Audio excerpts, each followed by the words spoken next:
kainin natin to. Choking edition naman tayo. Tara, let's go! Let's go! First is, etong kanilang parang chichirya dito, yung koropek nila. So, ito kainin na natin.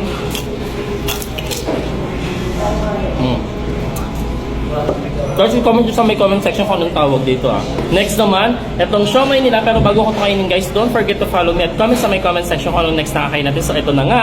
Tikman na natin. Next naman, tikman na yan. Next naman, tikman naman natin itong ito naman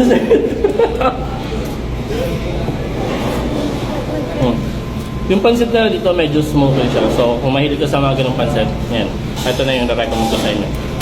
Siyempre, susunod natin agad itong buchi nila. Ayan. Ito yung favorite ko talaga sa kanila. Kasi guys, masarap talaga ito. And siyempre guys, hindi mawawala ang kanilang dambuhalang chicken. Paano all dambuhala? So, kakagat na tayo dito. At kasama natin guys ng kanilang rice. Ito. Next naman, syempre itong halo-halo. Syempre sulitin na natin ang pagkain dito. So ayan, haluin muna natin.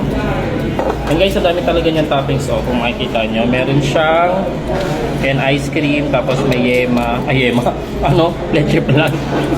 Sige, maghanap ka ng yema dito. Kainin natin.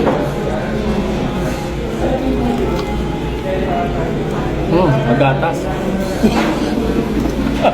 Next naman, yung panulak. Dahil syempre marami tayong pangbarang kinain. Kaya ito naman.